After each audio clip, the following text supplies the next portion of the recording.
Welcome to the Real Women, Real Business podcast, where we believe you don't have to choose between doing what you love and building something truly successful. Each episode, we cut through the noise to show you exactly where your energy should go, how to eliminate what's keeping you stuck, and most importantly, how to tell the difference between what's actually making you money and what's just keeping you busy. Around here, we're all about helping you to work smarter, build stronger, and dream bigger. You've already built something amazing, but if it feels like you're stuck in a cycle of back-to-back calls, half-finished launches, and late nights just trying to catch up, you're not alone. Most women start their businesses with passion and drive, but somewhere along the way, they start settling for good enough. They want more, but worry it will cost them too much. And let's be honest, we spend so much time thinking about how to help others, we start feeling guilty for wanting to build real wealth or prioritize our own goals. That's exactly why I created the Real Women, Real Business Mastery Program to help ambitious women like you stop settling for just enough and start building a business that's truly aligned, where passion, profits, and progress work together, because making more doesn't mean sacrificing more. It means building smarter with the right support and the right strategies. If you're ready for sustainable success in a business you actually love running, book your free coaching assessment at aboutShaunaLynn.com/coach me. Let's explore what's possible together.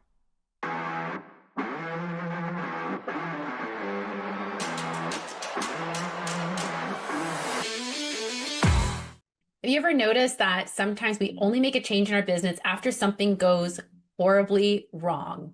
I'm Shauna Lynn, the host of this podcast, the Real Women, Real Business podcast, and I am here to talk about why we learn from lessons the hard way sometimes, why we find this is our biggest teacher in life, and maybe how we can be a little bit more proactive and preventative as opposed to reactive.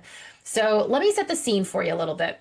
One of my clients, one of my one-on-one coaching clients, she's actually a home stager, operating a home staging business, owns her own inventory, which means that she is taking inventory from her warehouse into people's houses and back. And these items go into several people's houses, of course. And recently, she staged this beautiful, it was like a 3-bedroom house. The entire house was staged top to bottom. And after her and her team completed this installation, putting all the items in place in the house, that's when they discovered it was actually crawling with cockroaches. And here's the best part. So this already sounds horrible, I know, and I won't get too far into the cockroach story because I know if you're getting a little bit weirded out, I don't want you tuning out. I don't want you turning this off or anything. But here's where the hard lesson comes in. She didn't have a signed contract with the client, right? So now she's in a little bit of a sticky situation where her items are in the house. She calls the real estate agent, and the real estate agent says, well, just take your items out of the house. She's like, I can't do that.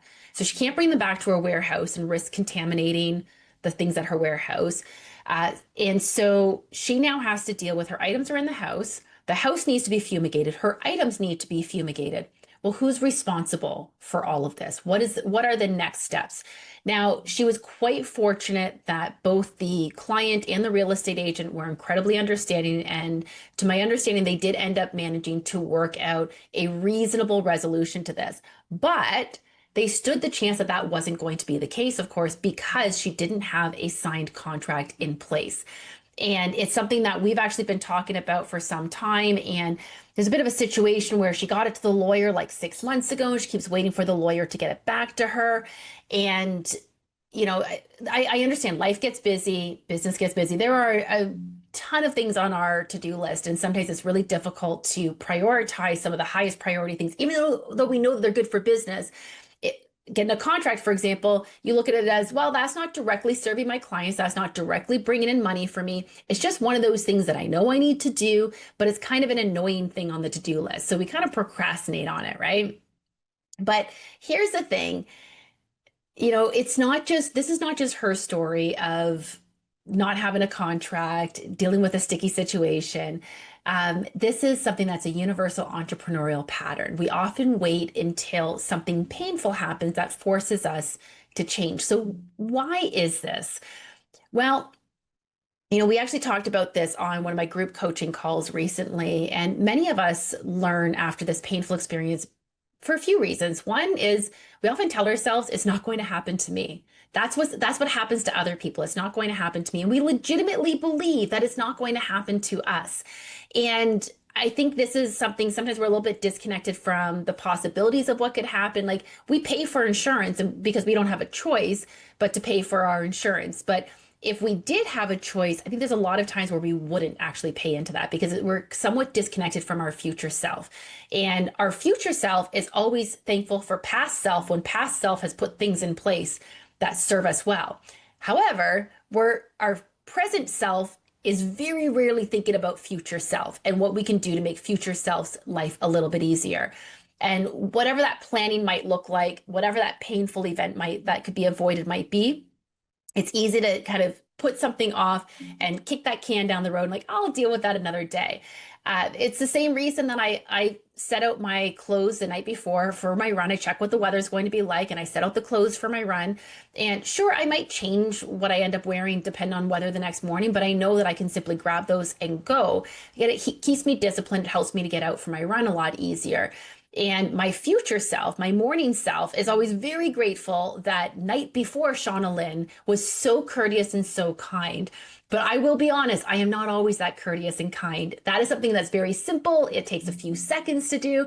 But if it's something a little bit more laborious or intensive, like creating a contract, for example, then I might be a little bit more dragging my feet on it. So we do tend to procrastinate on some of the most uncomfortable tasks. So in this case, she had actually gotten that contract to the lawyer, but she was waiting for the lawyer to come back with any revisions. Now, in hindsight, what should she probably have done? Okay, well, she could have followed up with the lawyer sooner, for one thing. That's definitely part of it. What else could she have done, though? She could have used the contract in its current state. Would she have been as protected as if she had had the final contract review for it? Maybe not, but it's something in place at least. And not that I'm telling you to ever, you don't need a lawyer or anything like that. I'm not a lawyer. I'm not giving you legal advice here. I understand that you certainly need a lawyer for circumstances like this, but could she have sped up the process and at least had something out? Sort of the whole concept of it's better done than perfect. She had something in place that would have worked. Maybe it wouldn't have given her the level of protection that she needed for a situation like this, but it's certainly something that we could have put in place.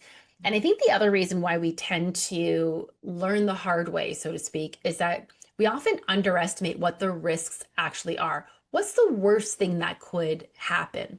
Well, I will tell you when it comes to contracts and staging, I often told the story of another local staging company that started around the same time that I did.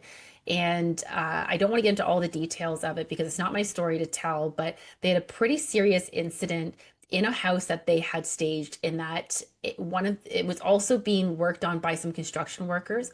One of the construction workers had unfortunately had left something unattended, and there was a major incident that caused massive damage to the house, and someone was severely injured and affected by this incident.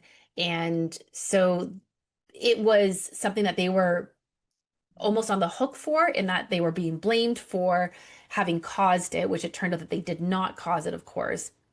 But having their contracts in place, working with lawyers and being able to work through the details of this is kind of what saved them. This was really early on in their business.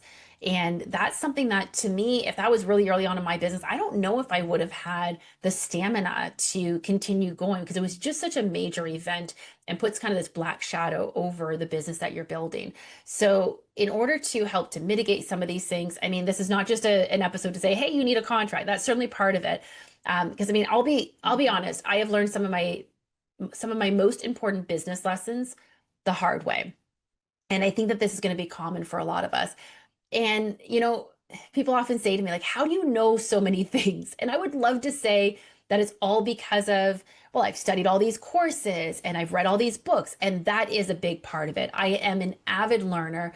I've never stopped learning. I went through my secondary education, but I also did post-secondary school. I did both a major in business, or sorry, a major in mathematics with a minor in business, because I just wanted that whole, I just wanted as much learning as I possibly could. I took extra courses wherever I could. I've taken so many courses since graduating from university. I won't say what year that was, but let's just say it was a really long time ago. I've taken numerous courses, more than I could possibly count. I've maintained different certifications, and I've continued to build on that. I have read more books than I can count. I average about 2 to 4 books every single month. So yes, a lot of this comes from theory of things that I have learned. But let me tell you, one of the reasons why I know so many things that I do is because of application.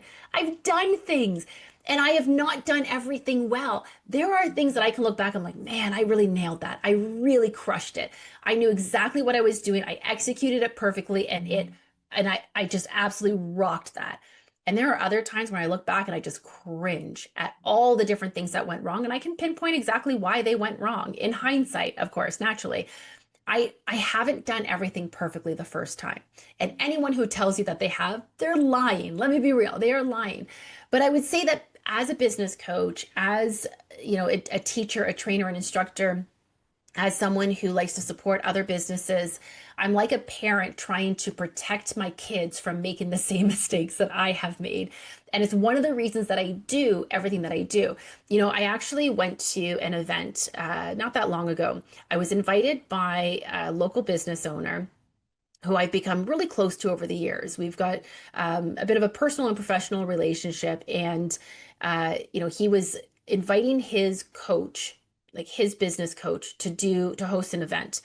And so he asked me if I wanted to attend. I said, that sounds great. I know he's had such great results with this business coach. And so I was really interested to learn from him.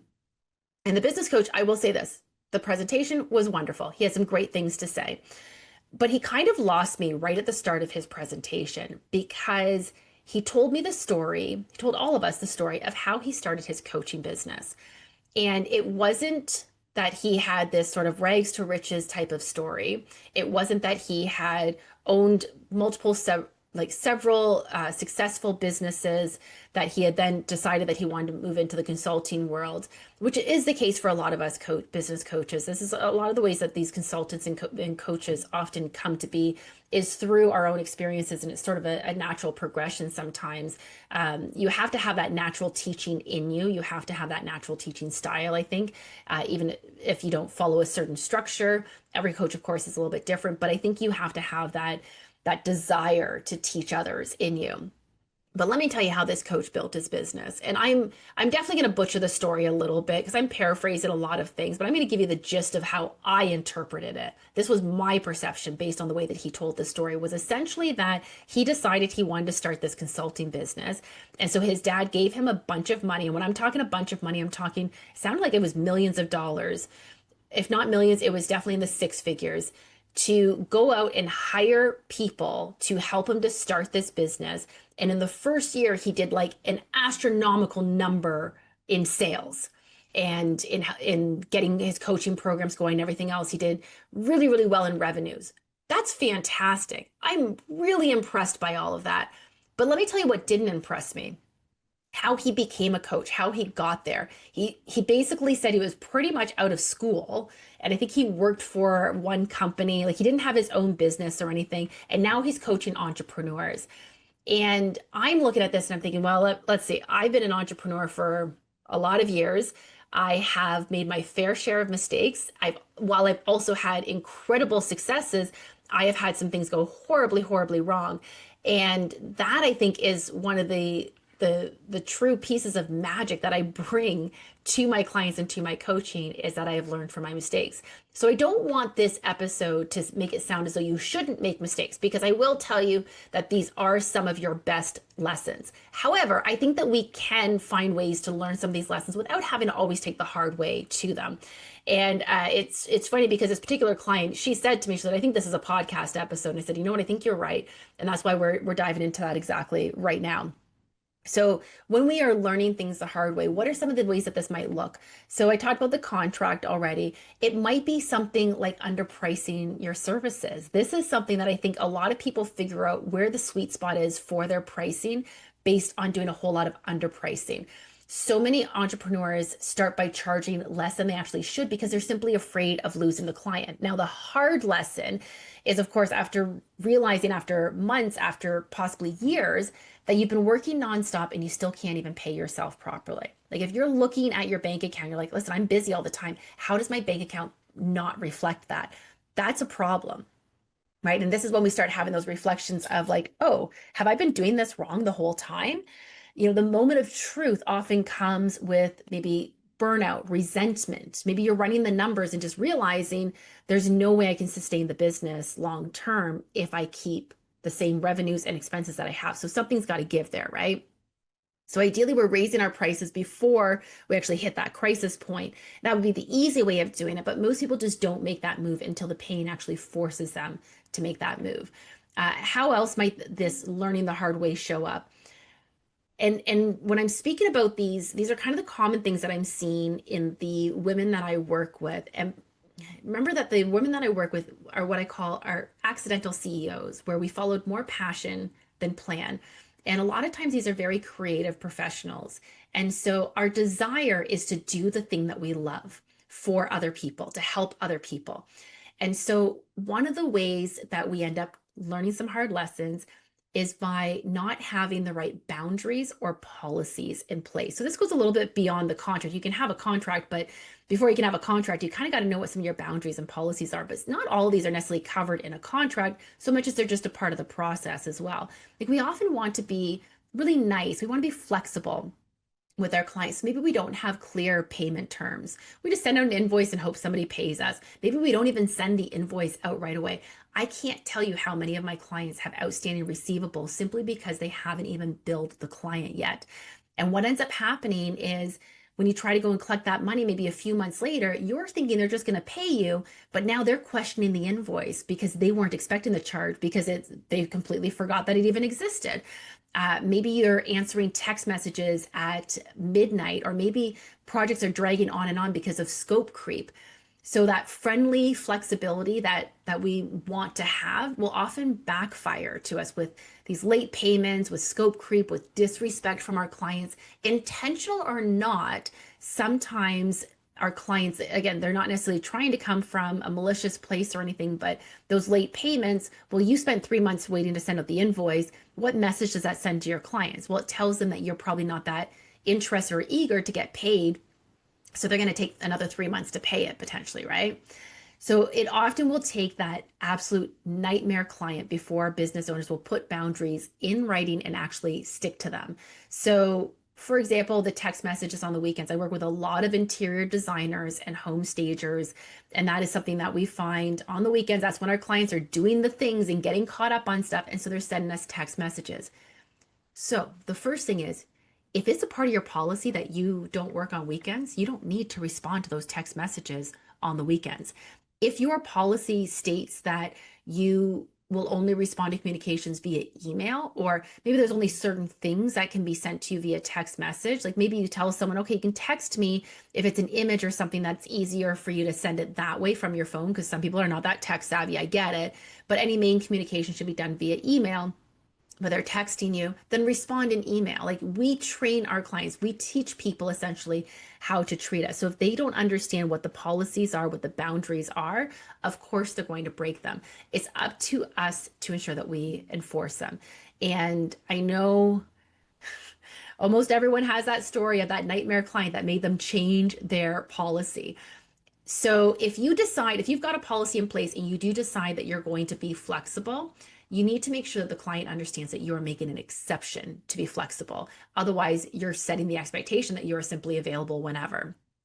So we talked about the contracts earlier. So talk about boundaries and nightmare clients. I had a contract when I started my staging business that was pretty comprehensive. Now, keeping in mind, when I started my business, I couldn't find a lawyer who knew anything about drawing up a home staging contract. So I was kind of making things up of the things that I thought should be covered. They were kind of making things up of the things that they thought should be covered. And over the years, it evolved. As I started talking to other stagers, I found some clauses that were missing from my contract. So we updated it. But I will tell you that majority of the updates to my contracts came because of a nightmare client. because those things that I didn't even think I needed to have in writing, all of a sudden, someone proves to me that I absolutely do. So listen, it doesn't mean that you're going to be able to think of every way that your client is going to step outside boundaries that you don't even know that you have yet.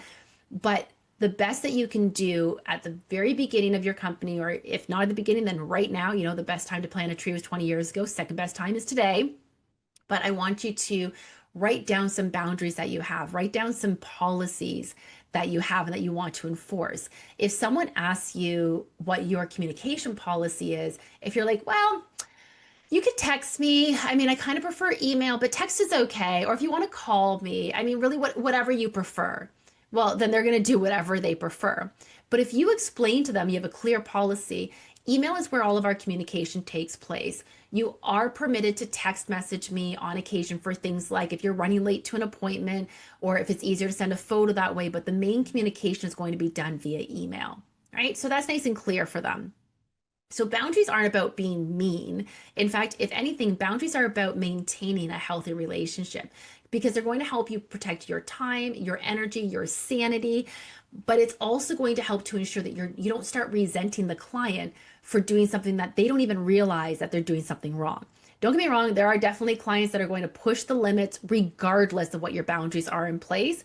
But the more clear and concise you are about what your expectations are, the easier it's going to be for them to stick to those. So what are some other ways that we might find that we're missing some of these boundaries, that we're learning some hard lessons? So it could be ignoring your bookkeeping, for example, until tax season hits. And now all of a sudden it's chaotic and you're trying to scramble to find all those receipts or all those pieces of paper because you didn't have a filing system much better than a shoebox. We've been there. Almost everyone's been there. I get it. Maybe it's neglecting your marketing when you're busy. This is a big one. I see a lot of clients that say, so I didn't do any marketing the last few months because I didn't have any time to take on any new clients, but now I don't have any clients. So that's what happens when you neglect your marketing when you're busy, then you end up facing a bit of a dried out pipeline months later. And so the seeds we're planting today, those are not for getting clients immediately. Those are for getting clients in the future. And so we don't want to neglect our marketing. We want to make sure that we're being consistent with it. And that's a hard lesson to learn because when that faucet gets turned off, essentially, we're kind of stuck. And let me tell you, I've done it. I've been there. I have had this happen to me, not intentionally, just more of a, well, this part of the business is kind of thriving right now. I don't have a lot of energy to put into a clear marketing strategy. So I'm just going to kind of let that idle for the time being while I focus on some other priority items and I'll circle back to it. By the time I circle back to it, it's become emergency state, right? You're probably nodding your head along saying like, yep, I've done that before for sure. We've all done, maybe not that specifically, but we've done something similar for sure. Maybe you're doing everything yourself instead of delegating things, but now you're burning yourself out. You're resenting your staff because they're not doing the things that you think that they should be doing and you're doing it instead. But really the last time they tried to do it, you said, you know what, it'll just be easier if I just do it and I'll just take it over, right? So or maybe you haven't even hired another team member yet, but as you're facing burnout, you're realizing, oh, maybe I should have done that like 6 months ago because now you're just starting the process to start to hire someone. And it's going to take you a few months to actually find the person, onboard the person, and get them up and running to the point where they're actually alleviating some of the workload for you. So these are all hard lessons to learn. And let me tell you, it is a bit of a rite of passage as an entrepreneur to learn these lessons the hard way. But I would love for us to find ways that we can actually be a bit more preventative and proactive on these things. So we'll be right back after this quick message and we'll cover exactly that. We'll be right back after this quick message. This episode of the Real Women, Real Business podcast is brought to you by, well, potentially you. Are you passionate about helping female entrepreneurs build stronger, work smarter, and dream bigger? We're looking for strategic partners who understand that success doesn't have to come with sacrifice and stress. Our podcast reaches accidental CEOs who are ready to turn their Swiss cheese knowledge into solid business foundations. With 30% month-over-month growth, we're redefining how working hard looks and feels for passionate entrepreneurs. Visit aboutshaunalynn.com/partner to learn how you can join us in building sustainable, passion-driven businesses. And welcome back to the Real Women, Real Business podcast. All right, welcome back to the Real Women, Real Business podcast. We're talking about why we like to learn lessons the hard way. And now we're going to talk about how do we fix this? Well, the first thing is I want you to reframe this. We actually had Victoria M. Gallagher on our podcast not that long ago talking about, she's the author of the book, The Practical Law of Attraction. And she talks about, our manifestation, but our mindset and how the things that we're saying to ourselves internally are going to manifest themselves externally, because our brain believes the things that we're saying. So if your brain is constantly saying, I only like to learn the hard way, guess what's going to happen? You're probably going to learn the hard way more often than not. So I want to challenge you to stop saying, I learned the hard way, or I only learn the hard way. Instead, how can we shift this? If we decide we only learn through pain, that becomes a self-fulfilling prophecy at the end of the day, right? So let's reframe this. Maybe I've learned some tough lessons the hard way, and I'm choosing to learn differently going forward. I'm choosing to be proactive going forward. I am going to do my best to mitigate future pain. I'm going to take care of my future self. Things like this, start by reframing it. So instead of saying, oh, I always learn things the hard way, being a little bit self-deprecating that way, we're going to internalize that. And then that's exactly what's going to end up happening. And this is something that is easier said than done, especially when you're having a really down day or a really tough time of things and just feeling that kind of woe is me and victim mentality. But the reality is that we do have the power to change, to rewire our minds, to change how we think about things, and to make things easier for ourselves going forward. Now, it's not just about thinking about things. We have to actually take action as well. So the first thing is, we already talked about contracts. So just remember, they're not just legal documents, they're actually boundary setting tools. So it's not just about the contract itself, but it's about understanding the boundaries that you want in place so that you can create those policies and you can create the contract details around it. Now, not everyone needs a contract in their business. So this might not be applying to you, but if you are in a business that requires a contract, make sure it's covering the things that it needs to cover for your particular business. We talked about in home staging, about the inventory, pest infestation, damage responsibility, and fees associated with and everything else. So in your business, what might this look like? What does a contract look like? The time that we invest in prevention and the systems, the contracts, the policies, I know it's not the most fun time. And we look at it, like I said, it's not the time that's going to be getting us our next client. It's not the time that's going to service our current clients necessarily, but it will save us exponentially more than reacting to the crises. And by having these things in place, it allows you to be able to service your clients in a way that goes much smoother, with much clearer boundaries and expectations in place. I have done previous episodes on managing client expectations, and this is incredibly important for this. Your contract, your policies, if you don't know what they are, you can't expect that one of your clients will know what they are as well. So learning the easy way means choosing prevention and maybe learning from other people's mistakes. I got plenty of them for you. I promise. I'm happy to teach you as many of mine as I can, but learn from others before those mistakes become your own. But aside from learning from me, I'm on this podcast. Of course, I've got my training programs and I've got my coaching. And these are numerous ways that, of course, you can learn from me. But how else can you learn from other people's mistakes? Joining communities for your particular type of business. If you're in construction, for example, I'm not in the construction business. So I've got some great takeaways that might not be as specific to your business, whereas another person in the same industry can give you a very specific scenario of something that you might want to consider. So aligning yourself with community members, like-minded people, that's a great way to learn from others. Listening to podcasts like this, teaming up with a coach to help you, to guide you. A coach is not there to tell you what to do, but teaming up with someone who can help to provide some guidance as you're getting a little bit off path, or maybe if you're taking some missteps along the way. But they're also there to help to encourage you and help you to identify the things that you're doing really well, because sometimes we're not as great at recognizing those things ourselves either. So the other thing I would say in terms of helping to prevent some of these crises and some of these challenges is to simply, if your challenge, if the thing that you're struggling with is the fact that you're burning out because you haven't hired anyone, this is definitely for you. But even if that's not the case, understand that you are not always the best person to take all these things on. So if a task is really tasking on you, if it's that thing that you're procrastinating on, maybe you delegate that thing. And if you don't currently have any team members, let's bring in some team members. We've got to stop trying to do everything alone. That is where mistakes often happen when we're trying to do everything ourselves. You are not meant to be the expert on everything. So bring in the experts. So this doesn't have to be full-time employment. This can be some freelance virtual assistants in their specific areas of expertise. Most virtual assistants are actually specialized these days. They might be in marketing, they might be in accounting, they might be in administrative work, they might be in HR, but bring in some freelance VAs as needed. Bring in that business coach, bring in some actual employees if that's where you need the support. Whatever this looks like, build your tribe and let them in. Let them understand exactly where you're struggling, what you're building, what you're working towards, and where you could use that support. So instead of waiting for the painful lesson, I'm going to give you 4 things you can do right now to help you to avoid learning the hard way. We've kind of talked about all these things, but I just want to reiterate some of these things. The first thing is put contracts and policies in place before you need them. Don't wait for that nightmare client or the pest infestation to force your hand.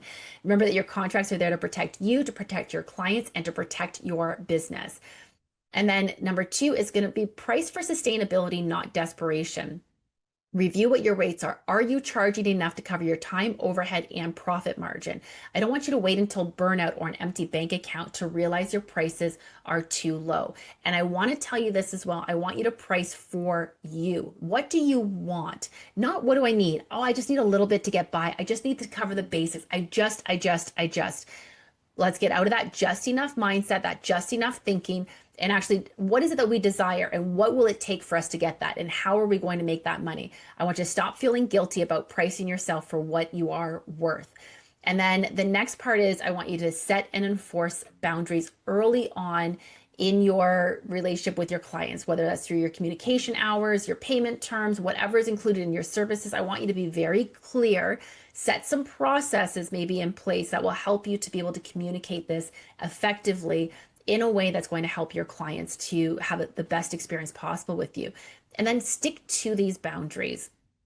It's much easier to prevent issues that might arise in scope creep and things like that, and that things that are going to need to be fixed. It's much easier to prevent them before they've even happened. Now, as I said, you might choose to make some exceptions. I think the best businesses do choose flexibility when it makes sense, but you have to ensure that you are communicating what that flexibility looks like and the fact that it is an exception to the rule. And then the next part is to be proactive with systems, automations, and delegation. So this for your marketing, your bookkeeping, all of these things should be happening consistently.